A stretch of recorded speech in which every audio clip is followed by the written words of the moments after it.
Good evening, everybody. Sorry that I've been a little bit MIA over the last couple of days. I've been a little bit under the weather and not feeling that great, but I had to do a show tonight and had to do a show today about this particular match because it was getting a little bit too long for me to just wait um, any longer, and I needed to speak about it because there's a lot of things that I think that we can learn from this series. And I'm going to speak a little bit about what we learned about it.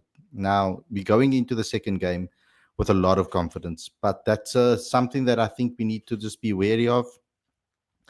Our players need to still stay grounded and focused because once again, there were players that stood out and won us this game. There were standout performances.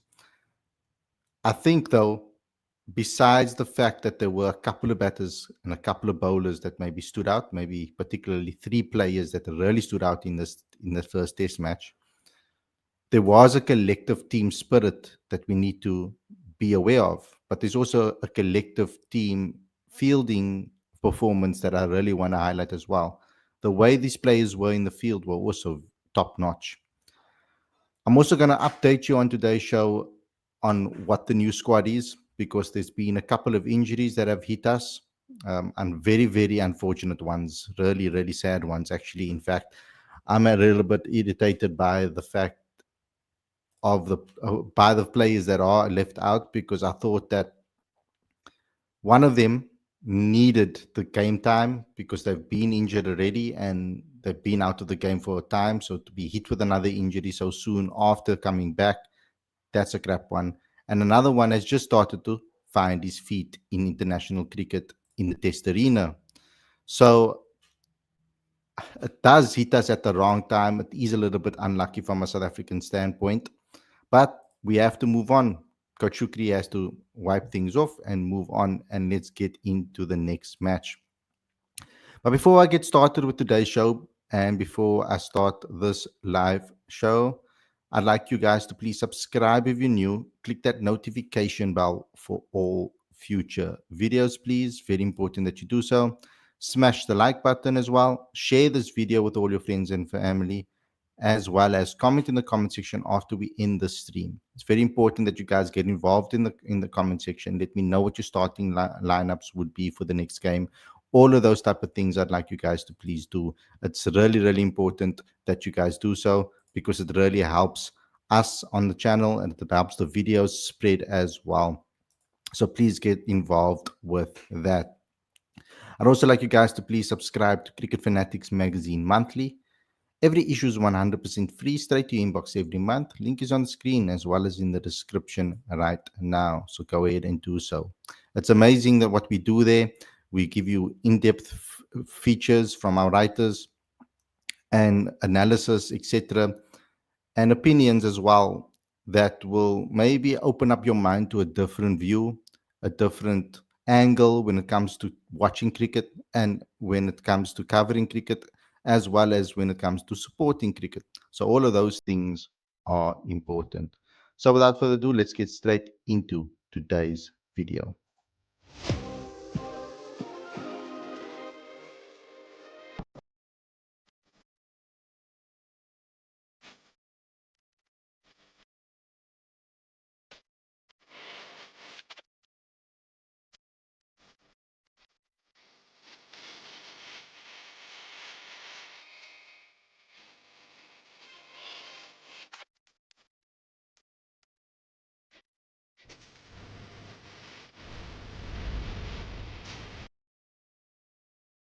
Good evening, everybody, and welcome to Cricket Fanatics Magazine. This is your live cricket show. I'm your host, Khalid, and this is the show where we're going to be speaking about that first test match. I'm sorry that I didn't bring you guys a videos directly after the game. A hell of a lot was happening for me. I was at Newlands as well, covering the women's game that was happening there. Fantastic victory by Western Province over the Titans in both matches.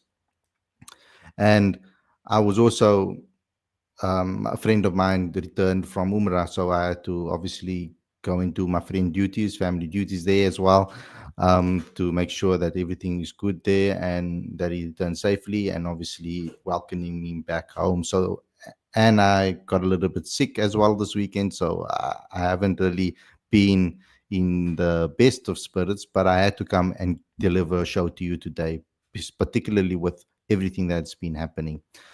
So let's start first and foremost with the news that came out over the weekend. Gerald Coetzee has been ruled out for the second test, as well as the entire Pakistan tour. That is the white ball and the test match. He picked up a groin injury. The 24-year-old experienced discomfort while bowling on day 4 of the first test in Durban, and that was on Saturday. And results of the scan revealed a right groin muscle strain. His recovery period is estimated to be between 4 to 6 weeks. Kwena Mapaka has been added to the squad for the second test, which will get underway at Duffabet St. George's Park in Gqeberha from the 5th to the 9th of December. So that's the next match, guys. But we also know that Matthew Breedsky has been brought into the squad to replace Vian Mulder. Now, there's been a lot of discussion and a lot of debate about that decision because it's not a like-for-like replacement. You're adding another batter into the side when you have someone, for example, like Ryan Rickleton next on the pecking order. My view on this is I would have probably liked Bayer Swanepoel to get the call up based on his performances recently. Over the last 3 seasons, he's been phenomenal, and he adds a bit of swing, and also it's his home ground, so he's very familiar with the ground over there in Gqeberha. The problem was that he picked up a concussion when Kwena Mapaka bowled him in the head in the 4-day game. So he's out injured at the moment. So that's why Coach Shukri probably didn't select someone like Bayer Swanepoel. I'm pretty sure that he would have maybe looked at that would have been one of the players he would have looked at. But another way to look at this as well is Senator Mutasamy is in the squad. He is an all-rounder as well. Gqeberha might be a two-spinner venue. We don't know how it's going to play up. It's not as spinner friendly as maybe a lot of people might think, but we need to look at the pitch on the day. But it can be, it has the potential to be. So that is something that is very important. But I'm really, really worried about Gerald Coetzee. The amount of injuries he's been picking up his whole career since he was a youngster in the Kai Majola weeks, etc. He was picking up injuries then already, and there's been consistent injuries throughout his career so far. He's never had an injury-free season, if my memory serves me correctly. So that's a major problem and worry for a young guy like him. So I hope that he does sort this out. He comes back stronger, and then he goes on a good couple of years without injuries. But this is a bit of a worry for me. And the fact that we're bringing in a young fast bowler, quick, like Kwena Mapaka, left armour, that's good for the future. And we could even see him get his debut. It's a possibility. So all of these things we need to think about. But when we look at the squad right now, and that's the thing, Gqeberha is not necessarily always going to be a venue that spins, although some people might get that impression. But there can be occasions when it does. So they need to really look at the conditions properly and take that into considerations, which I think they will do. But this is the squad now going into the Pakistan tour as well as the second test. We've got Temba as captain, Tony, Aiden, Tristan, Stubbs, David, Carl, Ryan, and Matthew Breedsky, Senator Mutasamy, Marco Jansen, Keshav Maharaj, Kagiso, Dane, and Kwena. That is our squad right now. So the main thing I would like to speak about is what we learned.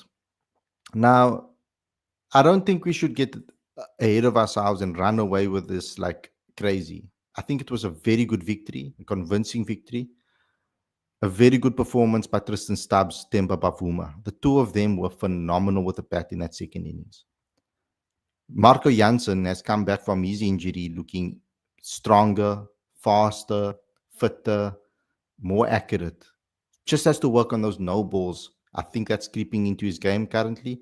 He needs to iron that out of his game because that can cost us in major matches. But he was phenomenal with his best figures, 11. He took 11 wickets. I think it's the best figures, match figures at that ground. So he's been phenomenal. I mean, breaking records already at this young age. So it's fantastic from that particular standpoint. I do, though, however, think that the loss of Vian Mulder is a massive one. Having that extra seam option is so important. If one of the seamers are going to fetch leather, it's going to be something that's going to be a problem, because if Kabeja doesn't spin and isn't a wicket that's going to spin on the day, we can be in big trouble searching for an extra bowler. So now the balance is a little bit off. We might have to go with an extra batter. We're going to have to wait and see how they're going to line up with regards to that. So with the swing that happens in the morning sessions in Gqeberha, there's a hell of a lot of swing that takes place there. I remember Mitchell Stark getting an amazing swing there in PE against South Africa not so long ago. So someone like Krena Mapaka can really utilize the conditions, and especially being a left armer, he can be a real difficult customer to deal with. So I think that Coach Shukri will have to think about this, and we might be tempted into picking someone like Kwena Mapaka and bringing him into the side. That's something that is important to think about. Now, what did we learn? I still do think that there's a lot to learn with some of our batters, the way they're getting dismissed. We are seeing some issues against swing bowling, particularly anything that doesn't just hit the seam and go in the direction it should. If there's any deviation, our batters struggle, especially the newer guys that are in the team. We don't face enough of that in domestic cricket. There aren't enough variations happening in domestic cricket. And also the pace, 145, 146, etc. We don't face that a hell of a lot either. So that's something that they will only experience at international level. So that is something that they're going to need to find a way on how to improve. And I believe that these players have enough cricket knowledge and talent to be able to iron those things out of the game. But what I've been most impressed with is Tristan Stubbs. The way he has settled in as a young cricketer and become one of the most important batters in this lineup and in all formats is amazing. And he really is, for me, the player that we're going to be building batting lineups around, because he is absolutely phenomenal. His ability to play all around the ground, his ability to be able to kick on and be aggressive, as well as be calm and toughen it out, which he did during the Sri Lanka series, phenomenal. So I think overall, fantastic performance by South Africa, and they need to get the credit where it's due. They need to remain humble. Perhaps it's going to be the time for the guys around Temba and Tristan now to step up and perform and put in winning performances for South Africa now. That might be the case. I know that Kagiso Rabada is brilliant in PE. He knows how to manipulate the conditions, etc. So he's going to be a key player. He will be the star bowler for South Africa in Gqeberha. Temba Bavuma, well done, captain. I mean, what a test match. 70 in the first innings, 100 in the second innings. I think that he was so pivotal for us getting this victory and deserves the credit. I can't believe that he's still getting criticism online after the performance that he put in against Sri Lanka in Durban. It's baffling that he's still getting criticism online, and a lot of it's crazy. I mean, we should be applauding him. We should be congratulating him. We should be saying, thank you, skipper, for the performance that you put in, because the way he managed the team, even his bowlers, as well as the way he batted, absolutely fantastic. Coming in at 4 and dominating and playing 2 very important knocks. He saved South Africa's innings in the first one, especially after we bowled them for 42 in their innings. His innings in the first, his first innings was fantastic and phenomenal, and actually became a match-winning knock in the end, because we wouldn't have gotten into that 194 that would have left us in the lead if it wasn't for Temba Bavuma. So Well done to him. It's a shame that Aiden Markram just missed out on a 50, but it's time that he starts to convert and stops getting himself out. He either gets very unlucky with a good delivery or he gets himself out. It's just he's caught between those two worlds at the moment. It's terrible for him at the moment from that perspective. So let me get into the live chat. I think I've covered everything that I wanted to cover so far. Tex says Quena for the second test. Ibi, I don't know what you mean by this comment. If you're trying to be funny or you're trying to be smart, but you sound like a dumbass. If you're saying it, if you what you I think you mean, and what you're trying to imply, if that's what you imply, then you don't sound smart. You actually sound like a dumbass. Lawrence Bailey, what we learned is that Timber is most integral to our test side. Stubbs is our best all format player. Markram looked good in the second innings. Marco looks sharper. KG, our leader. Shukri is him. Yeah, we need to, let's not get too much ahead of ourselves. I think we still need to be calm. He's done phenomenally well. Coach Shukri has done phenomenally well even with the cards that he's been dealt. Lawrence is very concerned about Gerald's injury record. It's been a trend throughout his career. Maybe it's time to manage his workload going forward. It's crazy to say that we have to manage a 24-year-old's workload already. Texas Shukri is cooking hard like a poiky. Aditya says Markram is the best all-format player, Lawrence, but out of form currently. I don't even think he's out of form. I don't think that's the issue because he looks in amazing form the way he's hitting the ball. He's just making bad decisions and getting himself out, or he's getting very good deliveries. He's caught between those two things at the moment. Kelly says St. George is not usually a two-spinner venue. The Warriors sometimes go without a specialist spinner unless they specifically request a more spin-friendly pitch. It's probably going to swing. Yeah, that's spot-on analysis over there. It's very true that what Kelly's saying here. You don't know what's going to be happening with regards to that. And I don't know what Coach Shukri has asked for. And I don't know what pitch is going to be dealt there. But it's going to be purely on conditions. But given that we are missing a seamer and an all-rounder that are integral to our bowling, we might have to maybe ask for a wicket that favors someone like Keshav perhaps a little bit more.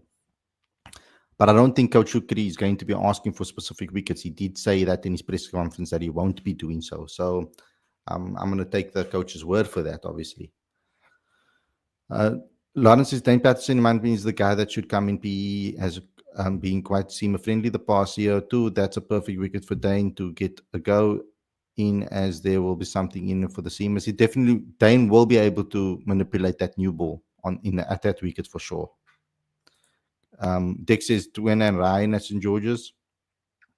Sabir Khan says, do you think Quinn will play?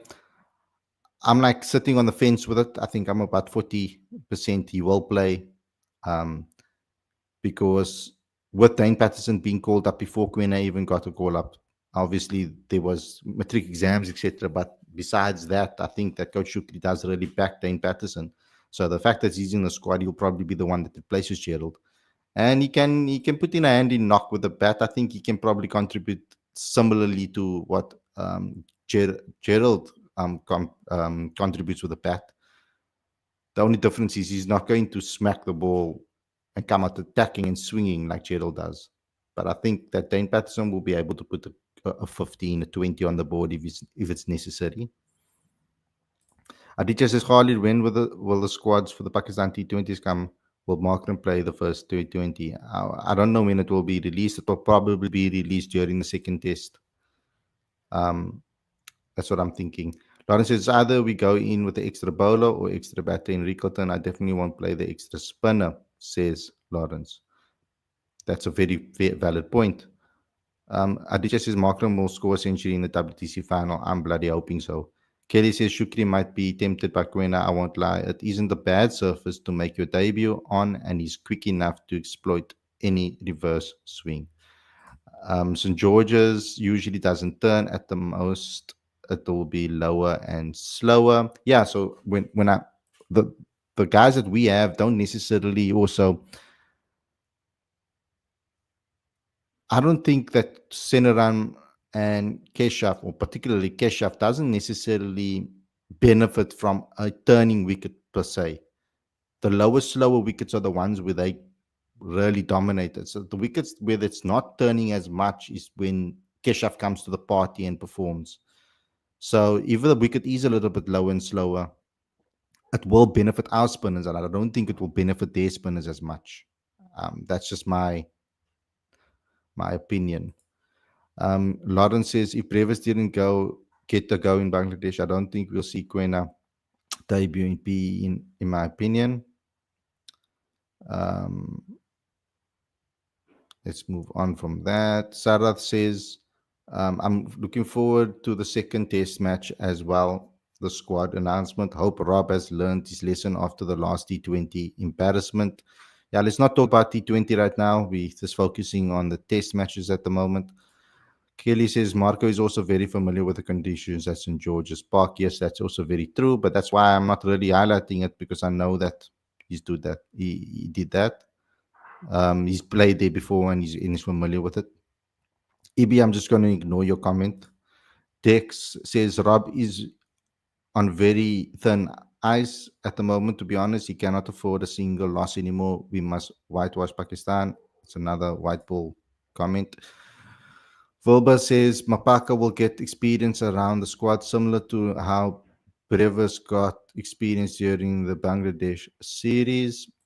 In my time square says KG looks a bit off color in the first game. Hopefully, second match he will demolish Sri Lanka, and also hopefully Stubbo brings 100 at his home ground. That will be brilliant.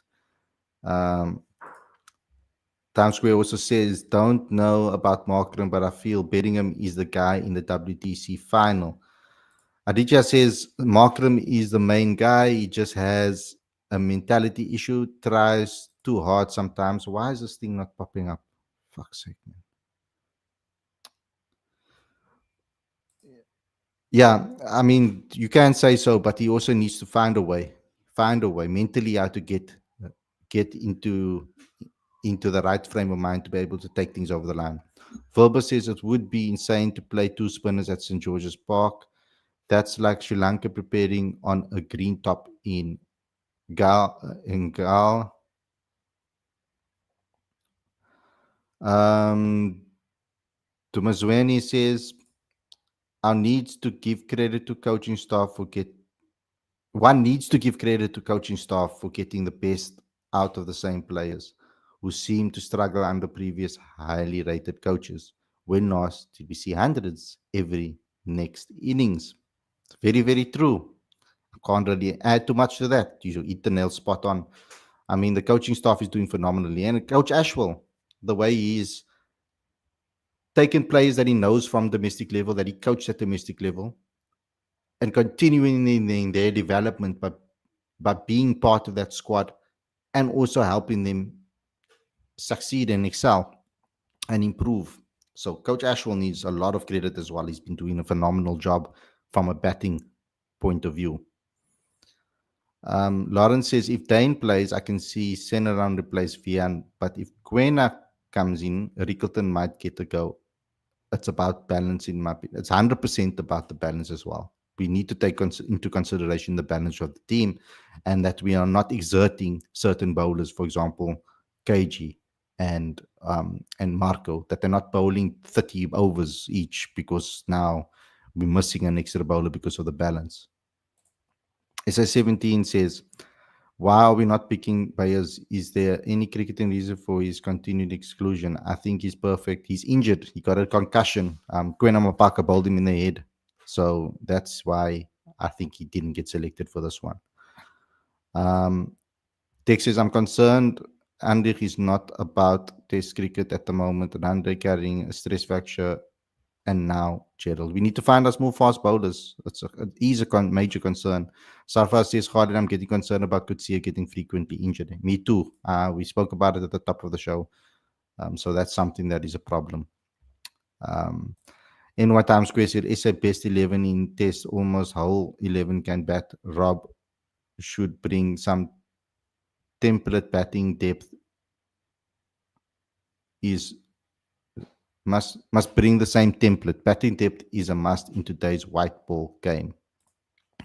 Yeah, Rob has to figure out those things, but I'm not going to talk about white ball cricket until we get to the series. I want to make sure that we focus on Test cricket for this one. Amit says no Kutsia, Berger, and Gidi Mulder for remaining three tests means Nokia must be back. Nokia, I don't know. Nokia, I don't think wants to play Test cricket at the moment. I think he's also managing his workloads because of his injuries that he's had as well. Our fast bowlers tend to get a lot of injuries. I mean, over the last 5-10 years or so, it's been after Steyn got that serious shoulder injury.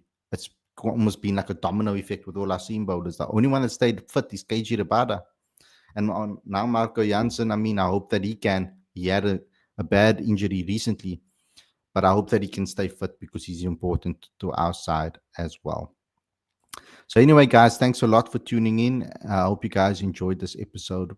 I know it's a short one. I'm not feeling 100%, so I'm gonna need to rest right now. Um, I hope you guys enjoyed this and appreciate that I still went live. But subscribe to the channel, please. Click that notification bell for all future videos. Smash the like button as well, but also comment in the comment section after I've ended the stream. Very important that you guys get involved in there as well. It's very important for you to do so. Um, that's something that we need on this channel. Um,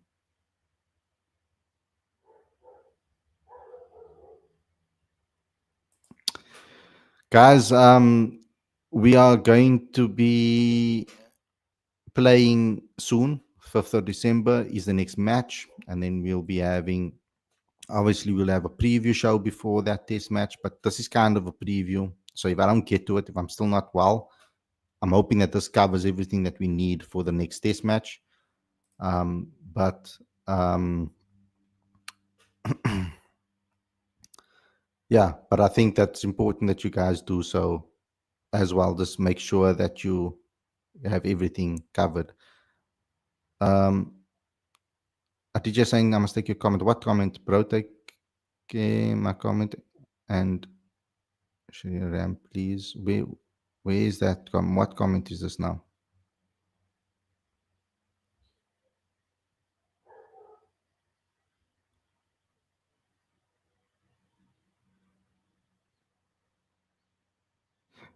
I don't think Nokia will play.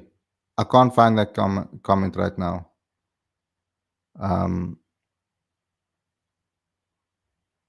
Just above that one. Where is it? Who should be the openers in T20s? I'm not going to talk T20s right now if that's the comment. I'm going to look at the other one. Markram can play like Duplessis in the T20s opening and scoring lots of runs. Is that the one you're talking about? Okay, rather just rewrite it, bro. I can't go right through all of the comments to find it. And Nathan Nate says quick prediction for Australia versus India series. You know that I mean that game can go anyway, man. Australia's a type of team that can just turn up as well. They have world class players, so it's hard to predict that one. But at the moment, India is in the driving seat. But I do think that Australia can come back. So that's something that I think we need to do. That we need to be aware of. I know they lost quite hard in the first test match. But let's see. I mean, Australia is a type of team that can switch it on at any moment. You never know with them. And it's also at home. So it's a whole different ball game. But anyway, guys, thanks a lot for tuning in. Thanks a lot for joining the show. I hope you guys enjoy the episode, and I'll see you again very soon with another show. Stay safe. Enjoy the rest of your evening. And take care. Peace out.